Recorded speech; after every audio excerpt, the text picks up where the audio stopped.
मित्रों नमस्कार। इस कार्यक्रम में आप सभी का स्वागत है। मैं हूं व्यास जी। आप में से जो लोग अखबार पढ़ते हैं उनको ज्ञात होगा कि उत्तर प्रदेश के संभल में जामा मस्जिद का सर्वे कोई हो रहा था। उस सर्वे को लेकर काफ़ी विवाद हुआ, हिंसा हुई, दंगे की स्थिति उत्पन्न हुई। 5 लोग मारे गए हैं जिनको लेकर के पुलिस और आम लोगों के बीच में मतभेद है तो किसकी गोली से मरे। कहा जाता है कि 19 नवंबर को किसी ऑर्गेनाइजेशन ने, किसी संगठन ने, धार्मिक संगठन ने वहाँ के कोर्ट में एक एप्लीकेशन फाइल किया कि जामा मस्जिद किसी प्राचीन मंदिर को तोड़ करके आज से 500 साल पहले बनाई गई है और वे चाहते हैं कि जो मंदिर में जो मूर्ति रही है वे उसकी पूजा करें। शायद वो कहते हैं वो हरिहर की मूर्ति थी, हरि और हर। हालांकि हरिहर की मूर्ति हम लोग जानते हैं कि बिहार में सोनपुर में है, बट उनका कहना था कि वहाँ पर भी है। और ये जो जामा मस्जिद वहाँ की है, शाही जामा मस्जिद, वो एएसआई के द्वारा एक संरक्षित स्ट्रक्चर के रूप में माना गया, चूँकि 500 वर्ष पुरानी है। कहते हैं कि कोर्ट ने एक्स पार्टी आदेश दे दिया सर्वे का। सर्वे के लिए कमिश्नर नियुक्त किए गए कोर्ट के द्वारा, और बाकायदा किसी दिन पुलिस के प्रोटेक्शन में जाकर के सर्वे हुआ। मस्जिद कमेटी जो उस जामा मस्जिद की देखरेख करती है उसको हालांकि खबर कोर्ट ने नहीं किया था, कोई नोटिस नहीं किया था, लेकिन उस सर्वे में उस कमेटी ने पूरा सहयोग दिया। लेकिन फिर 26 नवंबर को पता नहीं क्यों दूसरा सर्वे करने के लिए सुबह 6 बजे वहाँ का जिला प्रशासन, एसपी, कलेक्टर पूरी फोर्स के साथ, वादी पक्ष के वकील जो मशहूर हैं इस तरह के मुकदमे करने के लिए, उन्होंने ज्ञानवापी और मथुरा की जामा मस्जिदों पर भी मुकदमे किए हुए हैं। उनका भी कहना वहाँ पे हिंदू टेम्पल है। उनको लेकर के साथ जो पक्षकार थे, वादी पक्ष जो संगठन था, उसको लेकर के मस्जिद के अंदर मंदिर की तलाश में वे चले गए और स्थानीय लोगों को खबर नहीं की गई। शायद मस्जिद कमेटी के लोग वहाँ मौजूद रहे होंगे, उनको साथ लिया गया रहा होगा, लेकिन स्थानीय लोग इस बात के लिए भड़क गए कि सुबह के 6 बजे कौन सी आफत आ गई कि आप दोबारा सर्वे करने के लिए आ गए। स्वाभाविक सी बात है कि लोगों में आक्रोश बढ़ा, झगड़ा शुरू हुआ, पथराव शुरू हुए। उसके वीडियो काफ़ी आए हुए हैं, लोग देख रहे हैं उस वीडियो को, आप में से भी कई लोगों ने देखा होगा। और 5 लोग पूरी घटना में मारे गए, बहुत सारे लोग घायल हुए, पुलिस वाले भी घायल हुए हैं और वो अस्पतालों में गए हुए हैं। अब हमारे जैसे लोग जो प्रशासन में रहे हैं वे समझना चाहते हैं कि क्या ये जो विधि व्यवस्था की घटना वहाँ पे हुई है, जो समस्या उत्पन्न हुई है, क्या उसे रोका जा सकता था? क्योंकि मौका वारदात पे एसपी स्वयं मौजूद थे, कलेक्टर स्वयं मौजूद थे, पूरी पुलिस फोर्स थी और सुबह 6 बजे गए थे। उत्तर प्रदेश की जो स्थिति है वो सांप्रदायिक रूप से कहा जाए तो विस्फोटक है, चूँकि हम सभी जानते हैं कि वहाँ पर हिंदू मुसलमान के बीच प्रेम तो नहीं है। जो स्थिति उत्पन्न हुई हो, आप सभी इस बात को जानते हैं, मुझे खोल के बताने की आवश्यकता नहीं है। तो क्या जो कुछ भी हुआ उसे रोका जा सकता था, प्रिवेंट किया जा सकता था? इसी विषय पे आज हम बात करने के लिए हमारे साथ मौजूद हैं बिहार के बहुत ही मशहूर आईपीएस ऑफिसर उमेश कुमार सिंह जी, जो आईजी के पद से सेवानिवृत्त हुए हैं। वे छात्र जीवन में भी प्रगतिशील विचारों के माने जाते रहे हैं और जो बिहार प्रदेश जो जिसमें झारखंड में शामिल था उसके विभिन्न जिलों में एसपी के रूप में भी पदस्थापित रहे। बहुत ही डेकोरेटेड ऑफिसर माने जाते हैं, ईमानदार इनकी छवि है, कर्मठ व्यक्ति रहे हैं। इस तरह के मसलों को काफ़ी इन्होंने देखा होगा। इसलिए मैं उमेश कुमार सिंह जी से पूछना चाहूँगा कि क्या इस घटना को रोका जा सकता था जो कुछ संभल में हुआ है? जी, प्रसंग जो है आज हम लोग की बातचीत का, जो फिलहाल संभल में घटना घटी सांप्रदायिक हिंसा की, जिसमें कि 5 लोग पुलिस की गोली से मारे गए और वहाँ अभी भी बहुत तनावपूर्ण स्थिति है, विस्फोटक स्थिति है। इस संबंध में मैं कहना चाहूँगा कि प्रिवेंट करने का सबसे जो वसूल है पुलिस या प्रशासन से जुड़े हुए डीएम एसपी का, कि उनकी नीयत ठीक और स्पष्ट होना चाहिए। और यदि नीयत स्पष्ट नहीं रखेंगे और उनकी मंशा ठीक नहीं है तो हम समझते हैं कि उसको प्रिवेंट करना बहुत मुश्किल है। क्योंकि सांप्रदायिक मामले जो होते हैं, जहाँ कहीं भी सांप्रदायिक टेंशन्स देखा गया है, मैं मौजूद था सर्विस के प्रारंभिक दिनों में। एक यूके सिन्हा बहुत ही सीनियर आईएएस अफसर थे, एसडीओ थे, उनके साथ मानगो में, जमशेदपुर में 1979 में। तो हम लोग बिल्कुल ही डेडिकेटेड वे में काम कर रहे थे। फिर भी इतना तनावपूर्ण स्थिति हो गई कि कॉमनल राइट को हम लोग रोक नहीं पाए। लेकिन उसके पहले काफ़ी डिप्रेशंस कर दिए थे पर्याप्त, जिसके कारण की कैजुअलिटीज़ कम हुई।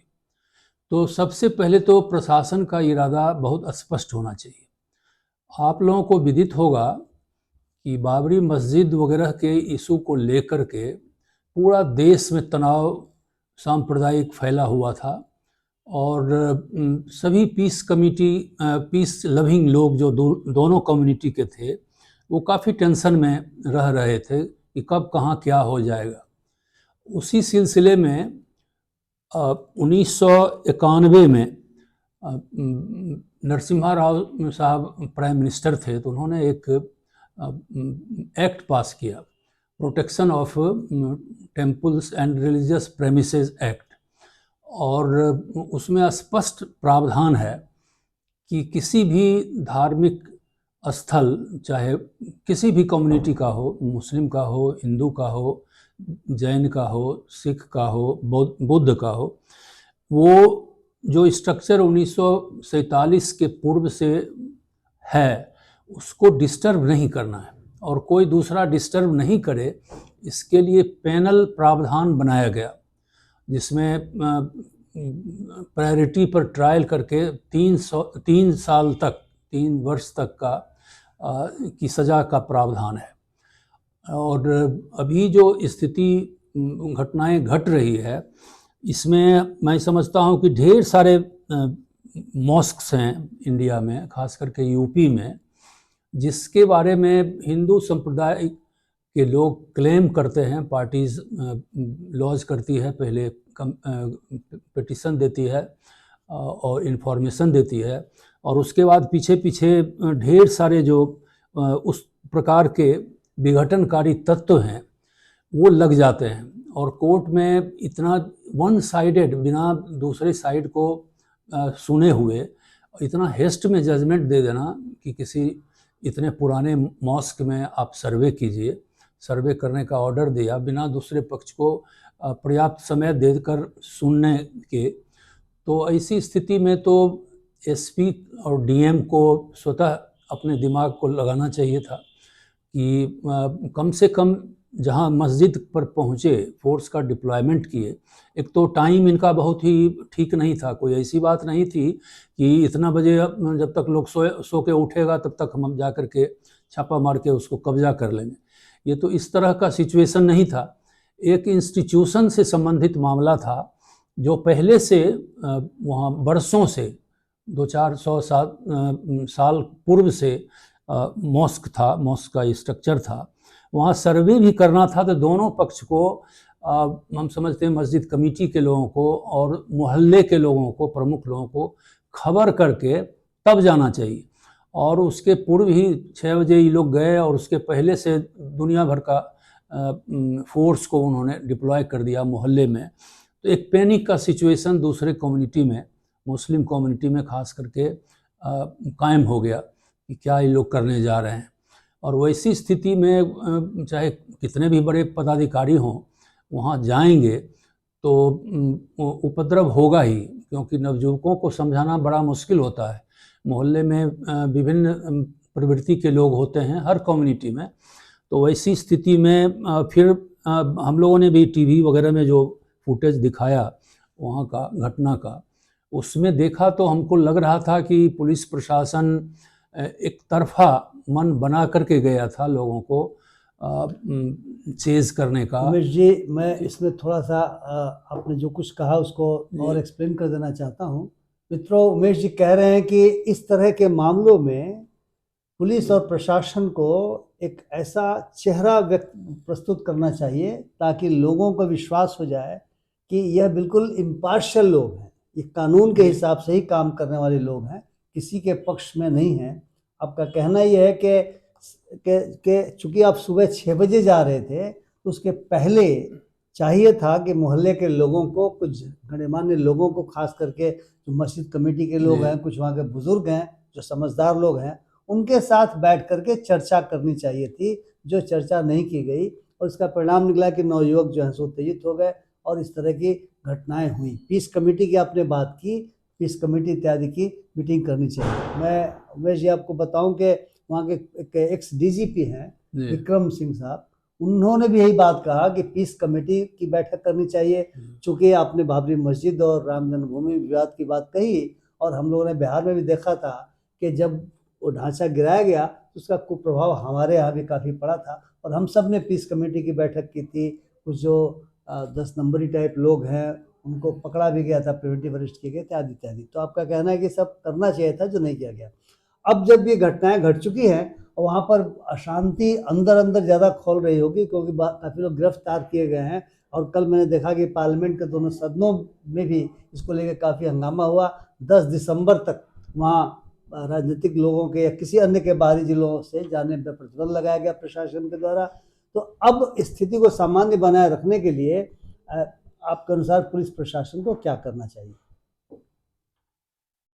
इसको स्थिति सामान्य करने के लिए, और हम समझते हैं कि वही पीस कमेटी बहुत कारगर होता है, ऐसा देखा गया है। चाहे जहाँ कहीं का भी सांप्रदायिक सौहार्द बनाने की बात हो तो उसमें कलेक्टर, वहाँ के डीएम और एसपी को दोनों पक्ष के लोगों को पीस कमेटी में रखना चाहिए, प्रभावशाली लोगों को रखें। और पॉलिटिशियंस को एक तरफा कोई इंटरफेयर करके फैनअप करना चाहता है, स्थिति को और बिगाड़ना चाहता है, तो उस पर निगरानी रखना भी बहुत ज़रूरी है। उसको प्रिवेंट करें वैसे तत्वों को जो मामले को बढ़ाने का प्रयास करें। पीस कमेटी के तहत एक नंबर 1 कार्रवाई इफ़ेक्टिव हो सकता है। दूसरा है कि प्रिवेंटिव कुछ अरेस्ट यदि आवश्यक हो तो एक पक्ष ही नहीं, दोनों पक्ष के जो एक्टिव लोग हैं, जो इसको बहुत मजाकिया लहजे में ले रहे हैं, और लोगों का पुलिस फायरिंग होती है कोमडल मैटर में तो लोगों का प्राण चला जाता है, 5 आदमी मारे गए हैं। तो ये बहुत ही गंभीर घटना है विधि व्यवस्था का और समाज के लिए भी। तो इसमें बुजुर्ग और नवयुवक जो होशियार लोग हैं, पढ़े लिखे लोग हैं, जिनका कैरेक्टर ठीक है, उनको पीस कमेटी में रख करके अच्छा से समझावें, और इर्द गिर्द के लोगों को अच्छा से यदि मामला को समझा दिया जाएगा, बता दिया जाएगा, और कि इसमें ड्यू कोर्स में इन्वेस्टिगेशन होगा, सर्वे होगा, देखा जाएगा, तो उसके बाद आपको भी मौका मिलेगा। तो ये जब भरोसा उनको हो जाएगा प्रशासन पर, तब हम समझते हैं कि पीस रिस्टोर करने में प्रशासन सफल हो सकेगा और समाज में अमन चैन कायम होने की स्थिति हो सकेगी। मित्रों, अभी आपने उमेश जी को सुना, उन्होंने इतने अनुभवी लोग हैं कि अपने अनुभव के आधार पर आपको बहुत सारी बातें बताई कि वहाँ क्या किया जा सकता है।